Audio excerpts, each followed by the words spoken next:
जय हिंद everyone. Welcome to government exams फंडा।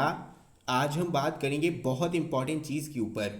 चाहे आपने सीडीएस एग्ज़ाम की प्रिपरेशन बहुत पहले से शुरू की है, चाहे आपने रिसेंटली सीडीएस एग्ज़ाम की प्रिपरेशन शुरू की है, आपके लिए ये वीडियो बहुत ज़्यादा महत्वपूर्ण रहने वाली है, क्योंकि मैं आपको बताऊंगा ऐसी कौन सी गलती है जो हर वर्ष बहुत सारे एस्पिरेंट करते हैं, जिनकी वजह से उनका सीडीएस का एग्ज़ाम क्लियर नहीं होता है।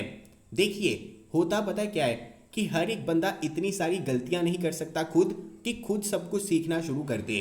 दूसरे बंदे जो गलतियां करते हैं, हमेशा उनके एक्सपीरियंस को सुनना चाहिए, सीखना चाहिए। मेरे पास हर वर्ष बहुत सारे बच्चे आते हैं, मुझे पता है कि उनका क्या माइंडसेट होता है, क्या वो गलतियां करते हैं जिनकी वजह से वो सीडीएस का एग्ज़ाम क्लियर करते हैं या फिर सीडीएस का एग्ज़ाम क्लियर नहीं करते। इसी वजह से ये वीडियो बहुत ज़्यादा इंपॉर्टेंट रहने वाली है, और यहाँ पर मैं आपको लॉ ऑफ टाइम के बारे में भी बताऊंगा कि किस तरह से आप टाइम को मैनेज कर सकते हैं, किस तरह से इफेक्टिवली आप सभी चीज़ों को प्रिपेयर कर सकते हैं। तो चलिए शुरू करते हैं। जब भी आप किसी एग्ज़ाम की प्रेपरेशन करते हैं ना, तो आपके माइंड में गोल होता है। इस गोल को अचीव करने के लिए आप उसके पीछे भागना शुरू कर देते हैं। लेकिन सच्चाई तो ये है कि जिस गोल को आप अचीव करना चाहते हैं ना, उसी गोल को बहुत सारे बच्चे जो हैं अचीव करना चाहते हैं। लाखों बच्चे हर वर्ष अपीयर होते हैं सीडीएस एग्ज़ाम के लिए। अभी यहाँ पर आप देख सकते हैं, जिस तरह यहाँ पर आपकी मैराथन के अंदर बहुत सारे लोग भाग रहे हैं, इसी तरह से जब आपका सीडीएस का एग्ज़ाम होता है ना, तो बहुत सारे बच्चे जो है एक गोल को अचीव करने के लिए इसी तरह से भागते हैं। लेकिन जो हमारी मैराथन होती है ना, और जो हमारा एग्ज़ाम होता है, इनमें दो डिफरेंसेस होते हैं, इंपॉर्टेंट डिफरेंसेस होते हैं। देखिए, जो आपकी मैराथन होती है ना, इसमें आप देखेंगे चलने का जो टाइम होता है, स्टार्टिंग टाइम जो होता है, सभी का सेम होता है। सभी लोग भागना एक ही वक्त पर शुरू करते हैं। लेकिन यहाँ पर जो आपकी फिनिशिंग लाइन होती है ना, आप कब पहुंचेंगे, फिनिशिंग लाइन का जो टाइम होता है वो फिक्स नहीं होता। यानी जो बंदा जल्दी भागेगा, तेज भागेगा, वो पहले पहुंच जाएगा। जो बंदा लेट चलेगा, लेट भागेगा, धीरे भागेगा, वो हमारा लेट ही पहुंचेगा।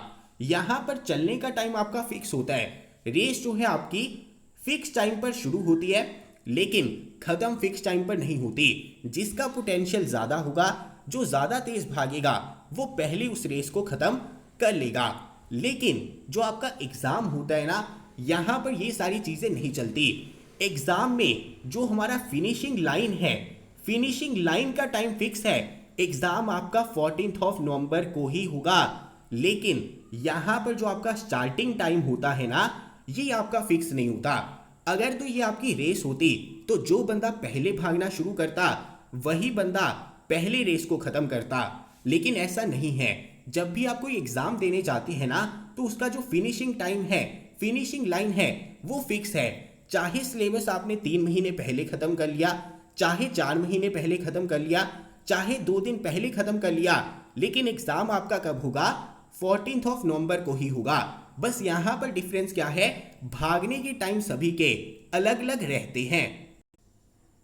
अभी यहां पर जो आपका स्टार्टिंग टाइम था ना भागने का, सभी का अलग अलग था। किसी बच्चे ने भागना शुरू किया है फेब में, किसी बच्चे ने भागना शुरू किया है मार्च में, किसी बच्चे ने भागना शुरू किया है मई में, किसी बच्चे ने भागना शुरू किया है अगस्त में, किसी बच्चे ने भागना शुरू किया है सितंबर में। लेकिन यहां पर सबसे इंपॉर्टेंट चीज पता क्या है, कि ऐसा जरूरी नहीं है कि जिसने फेब में भागना शुरू किया है वही रेस जीतेगा। यहां पर रेस जो है लास्ट वाले महीने वाले बच्चे भी जीत जाते हैं। रीजन मैं आपको बता देता हूं। देखिए, हमारी ना दो तरह की मेमोरी होती है। एक हमारी होती है शॉर्ट टर्म मेमोरी, एक हमारी होती है लॉन्ग टर्म मेमोरी। जिन भी बच्चों ने बहुत पहले से प्रेपरेशन स्टार्ट की होती है ना, उनकी मेन दिक्कत क्या होती है, उन्हें यही नहीं पता चलता कि कब हमने एक्सेलरेटर के ऊपर पैर रख देना है, कब अपनी प्रेपरेशन को बूस्ट करना है। वो बच्चे फेम में पढ़ना शुरू करते हैं, कंसिस्टेंट तो रहते हैं, बीच में अप डाउन भी आते हैं, कंसिस्टेंट भी रहते हैं, लेकिन जैसे जैसे एग्जाम पास में आता है, क्योंकि उन्होंने बहुत पहले शुरू कर दिया था, लास्ट में वो रिवीजन नहीं कर पाते। उनका मन नहीं करता रिवीजन करने का। लेकिन जो बच्चे बहुत पहले से पढ़ रहे हैं ना, उनके लिए बहुत ज़्यादा इंपॉर्टेंट है रिवीजन। अगर जिन बच्चों ने अभी पढ़ना शुरू किया है, अगर उन्हें किसी चीज़ को 2 बार रिवाइज करना होता है ना, तो जो बच्चे बहुत पहले से पढ़ रहे हैं उन्हें कम से कम 3 से 4 बार रिवाइज करना होगा। क्यों करना होगा? क्योंकि जो आपकी शॉर्ट टर्म मेमोरी है वो तो आपका शॉर्ट टर्म में साथ दे देगी। जिन बच्चों ने रिसेंटली पढ़ना शुरू किया है उनकी शॉर्ट टर्म मेमोरी में जाएगा, इसी वजह से वो बच्चे कई बार आगे निकल जाते हैं। लेकिन जिन बच्चों ने बहुत पहले से पढ़ना शुरू किया है वो यहाँ पर यही गलती करते हैं कि वो रिवाइज नहीं करते। उन्हें यही नहीं पता लगता कि अपनी प्रेपरेशन को बूस्ट कब करना है। अगर वो 1 घंटा पढ़ रहे थे पहले, अभी भी 1 घंटा पढ़ते रहते हैं, 2 घंटा पढ़ रहे थे तो 2 घंटा पढ़ते रहते हैं। उन्हें यही नहीं समझ में आता कि एग्जाम पास में आ गया है, 50 डेज बचे हैं, तो अभी एक्सेलरेटर के ऊपर पैर रखना होगा, अभी टाइम जो है ज़्यादा देना होगा, प्रेपरेशन के ऊपर टाइम हमें ज़्यादा इन्वेस्ट करना होगा। इसी वजह से यहाँ पर सबसे बड़ी गलती क्या होती है, जो बच्चे बहुत पहले से तैयारी कर रहे हैं ना, उनकी लॉन्ग टर्म मेमोरी में कोई चीज़ तभी जाती है, तभी उनको ज़्यादा फायदा होता है अगर उन्होंने ज़्यादा बार रिवाइज किया है। इन्हें क्या लगता है? इन्हें लगता है कि ये तो बहुत पहले से पढ़ रहे हैं, इनकी प्रेपरेशन हो चुकी है। चाहे आपका सिलेबस हो चुका है, चाहे आपका सिलेबस नहीं हुआ है, लास्ट वाले जो 50 डेज होते हैं ना, वहां पर एक्सेलरेटर के ऊपर पैर होना चाहिए, मॉक टेस्ट देने चाहिए, क्वेश्चन सॉल्व करने चाहिए, रिवीजन आपको करनी ही चाहिए। जो भी बच्चे बहुत टाइम से सीडीएस एग्जाम की प्रेपरेशन कर रहे हैं ना, जिन्होंने 5 महीने 6 महीने से प्रेपरेशन स्टार्ट कर दी थी, उनके लिए यही एडवाइस है कि लास्ट 50 डेज आपके लिए उनसे भी ज़्यादा क्रूशियल है जिन्होंने अभी पढ़ना स्टार्ट किया है। क्योंकि 2 महीने के लिए पढ़ना फिर भी आसान होता है, 7 महीने पढ़ना मुश्किल होता है। इसी वजह से कई बार क्या होता है, लास्ट वाली लैप में आके एनर्जी लॉस हो जाता है, आपका रिवीजन का मन नहीं करता, आपको लगता है कि आप फिनिशिंग लाइन के बहुत ज़्यादा क्लोज हैं क्योंकि आपने पहले भागना शुरू किया था। मैंने आपको बताया है यहाँ पर फिनिशिंग लाइन का जो टाइम है सभी का सेम है। एग्ज़ाम आपका 14 नवंबर को ही होने वाला है। अगर ये आपकी रेस होती ना, फिर कोई दिक्कत की बात नहीं थी कि आपने 5 महीने पढ़ लिया है, अभी आप फिनिशिंग लाइन के पास में आ गए हैं तो आप ही रेस जीतने वाले हैं। लेकिन यहाँ पर ऐसा नहीं होता। यहाँ पर जो लास्ट वाली लैप है इसमें आपको लगातार तेज भागते रहना होगा ताकि जो पीछे से आपको चेस कर रहे हैं वो आपको क्रॉस करके आगे ना चले जाएं। लेकिन दूसरी इंपॉर्टेंट चीज़ उन बच्चों के लिए जो अभी एग्ज़ाम की प्रेपरेशन रिसेंटली स्टार्ट किए हैं, देखिए आप बहुत अच्छा स्कोर कर सकते हैं। यहाँ पर मैं आपको बताना चाहता हूँ क्या वर्क करता है। यहाँ पर वर्क करता है हमारा लॉ ऑफ टाइम।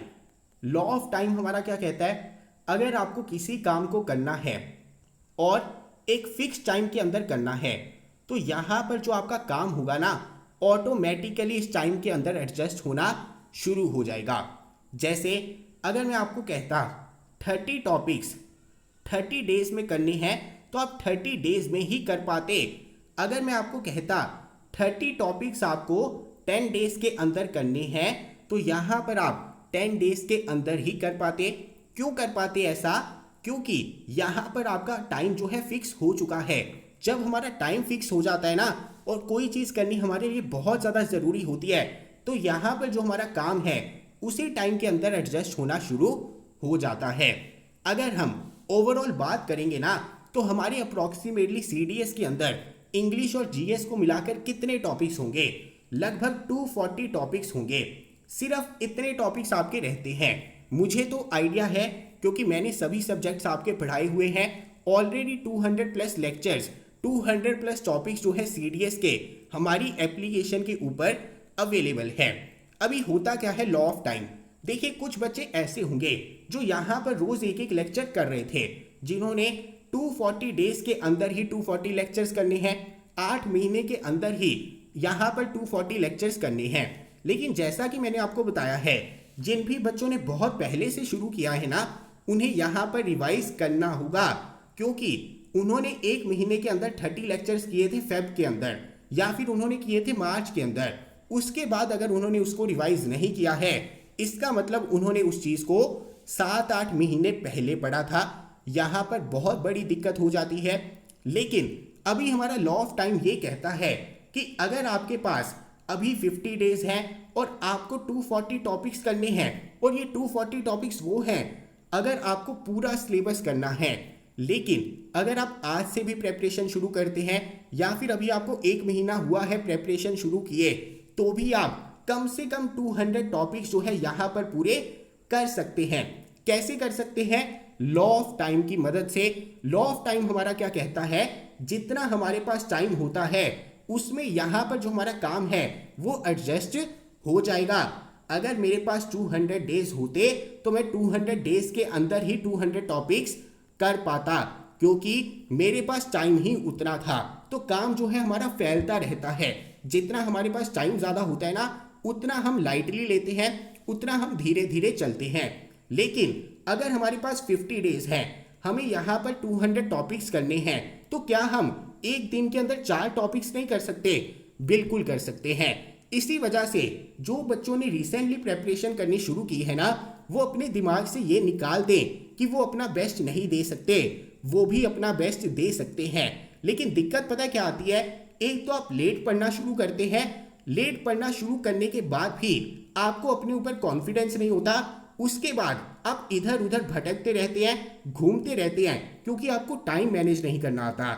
यहाँ पर 50 डेज के अंदर 200 टॉपिक्स करना पॉसिबल है, रिवीजन के साथ करना पॉसिबल है।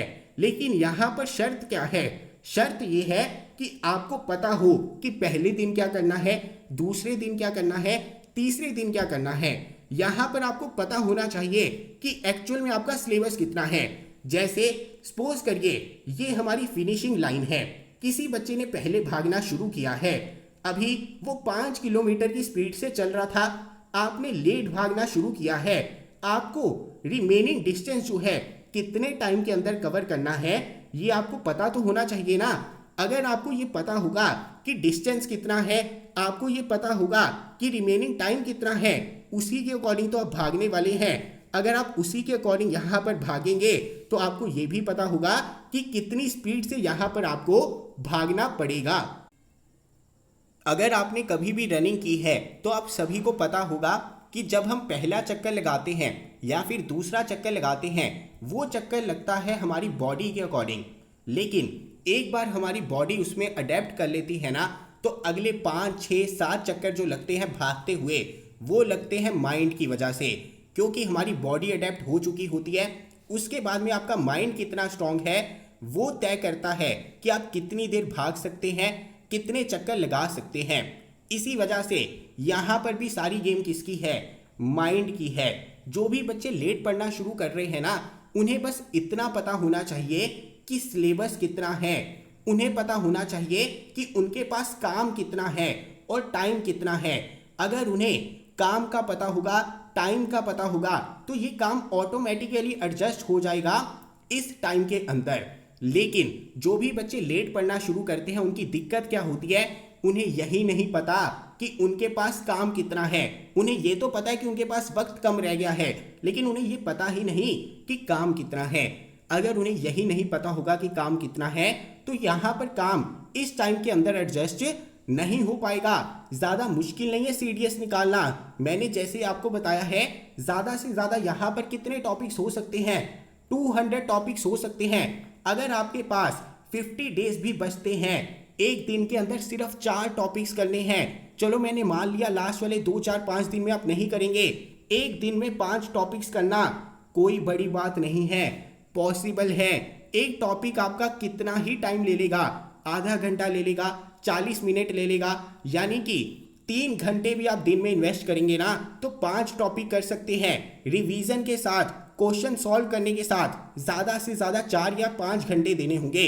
लेकिन अगर आप 4 से 5 घंटे भी नहीं देना चाहते, आप अपना सिलेबस पूरा ही नहीं करना चाहते, तो फिर आपको कोई भी नहीं बचा सकता। देखिए, आधे मन से कोई भी चीज़ करना अच्छी बात नहीं होती। पूरे मन से करिए। जितना भी टाइम है ना आपके पास, उसमें पूरे मन से चीज़ों को करिए। जैसा कि मैंने आपको बताया है, अगर आप कभी भी चक्कर लगाने जाएंगे ना, भागना शुरू करते हैं, वहाँ पर सारा खेल हमारी माइंड का आता है।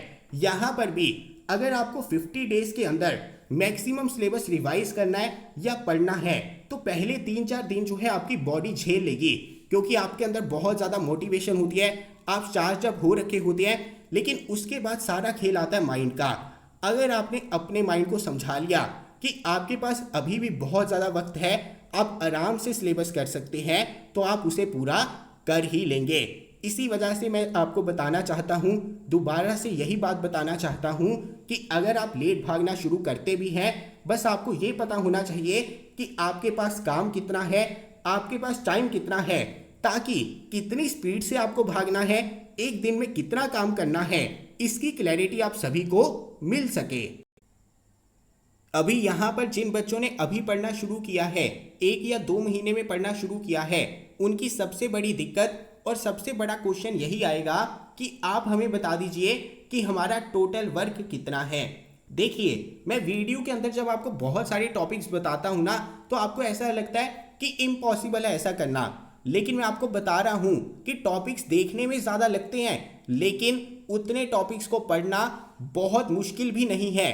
टाइम लगेगा, लेकिन ऐसा भी नहीं है कि हो नहीं सकता। जैसा कि मैंने आपको बताया है कि आपके लगभग जीएस के 200 के आसपास टॉपिक्स रहते हैं जो आपको पढ़ने होते हैं, करंट अफेयर्स रहते हैं जो आपको पढ़ने होते हैं। अभी आप इस काम को कैसे पूरा कर सकते हैं? देखिए, अगर किसी बंदे को ये नहीं पता ना कि टोटल काम कितना है, एक काम कर लेना, हमारी एप्लीकेशन को डाउनलोड कर लेना। वहाँ पर आपको CDS OTA का कोर्स देखने को मिलेगा। आप चाहे उसे ज्वाइन ना कीजिए, लेकिन वहाँ पर हर एक वीडियो का मैंने टाइटल बना के रखा है।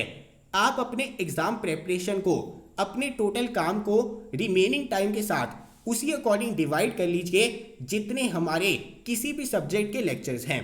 जैसे आपको वहाँ पर केमिस्ट्री के लेक्चर्स देखने को मिलेंगे, ज्योग्राफी के लेक्चर्स देखने को मिलेंगे, उन सभी टॉपिक्स के आपको नाम भी देखने को मिलेंगे। वहाँ पर आपको सारी चीज़ें शो हो जाएंगी। चाहे आप उसे ज्वाइन मत करना, लेकिन उसको एक बार देख लेना, आपको पता चल जाएगा कि कौन से सब्जेक्ट के हमारे कौन से टॉपिक हैं। यानी आपको पता चल जाएगा कि टोटल वर्क कितना है। रिमेनिंग टाइम तो आप सभी को पता ही है।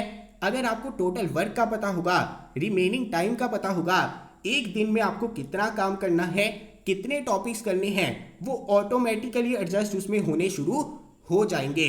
इसी वजह से चाहे कोई बच्चा बहुत पहले से प्रेपरेशन कर रहा है, जो हमारे साथ जुड़े भी हुए हैं, उन्हें भी मैंने यही कहा है, ज़्यादा से ज़्यादा रिवाइज करते रहो। जो हम टेस्ट सीरीज प्रोवाइड कर रहे हैं उसे ज़रूर सॉल्व करो। और जिन भी बच्चों ने रिसेंटली प्रेपरेशन शुरू की है, चाहे वो CDS 2021 OTA का कोर्स ज्वाइन ना भी करें, अगर उन्हें ये लगता है कि ये उनके लिए फ़ायदेमंद नहीं रहेगा, लेकिन मैं आपको बताना चाहता हूँ कि अगर आपको पता होता है ना कि आपका टोटल वर्क कितना है, तो फ़ायदेमंद रहता ही रहता है। बहुत सारे बच्चों को लगता है कि वो लेट शुरू करेंगे इस वजह से क्लियर नहीं कर पाते। नहीं, वो लेट शुरू करके क्लियर नहीं कर पाते, इसके पीछे रीज़न है कि उन्हें यही नहीं पता होता कि सिलेबस कितना है, और वो इधर उधर भटकते रहते हैं। भटकने में उनका टाइम वेस्ट हो जाता है। अगर उनका टाइम वेस्ट हो जाता है तो उन्हें लगता है कि दिन कम थे। दिन कम नहीं है मेरे दोस्त, मैं दोबारा से आपको बता रहा हूँ, यहाँ पर जो आपका टाइम है बिल्कुल भी कम नहीं है। आज ही जाना, हमारी एप्लीकेशन को डाउनलोड करना, वहाँ पर CDS 2021 OTA का कोर्स आपको देखने को मिलेगा। आपकी इच्छा हो तो ज्वाइन कर लीजिए, आपके भले के लिए है। अगर आप ज्वाइन नहीं भी करना चाहते तो भी आपके भले के लिए है। वहाँ पर आपको कोर्स में हर एक सेक्शन में देखने को मिलेगा कि कौन से सब्जेक्ट के कौन से टॉपिक्स हैं। उन टॉपिक्स को आप देखिए, एनालाइज करिए और उसी सीक्वेंस में अपने सब्जेक्ट को कंप्लीट करना शुरू करिए। ऐसा मत करिए कि इधर उधर भागते रहिए और आपके पास एक बहाना हो कि आपको सिलेबस का नहीं पता। अभी भी बहुत सारे बच्चे मुझे मैसेज करते हैं, मुझसे मैसेज करके पूछते हैं कि सर इंपॉर्टेंट टॉपिक्स बता दीजिए। मैं उनको इंपॉर्टेंट टॉपिक्स भी बता दूंगा, लेकिन अगर आपको क्लैरिटी ही नहीं है कि टोटल आपको काम कितना करना है, कितने दिनों में करना है, तो भटकने का कोई फ़ायदा नहीं, ऐसे पूछने का कोई फ़ायदा नहीं। इसी वजह से यही 2 बातें ध्यान में रखना। जिसने पहले पढ़ना शुरू किया है, मॉक टेस्ट देना, रिवाइज करना, और जिन बच्चों ने अभी शुरू किया है, ध्यान में रखना कि जितना भी आपका काम है रिमेनिंग टाइम में एडजस्ट हो जाएगा। मिलता हूँ अगली वीडियो के साथ। जय हिंद।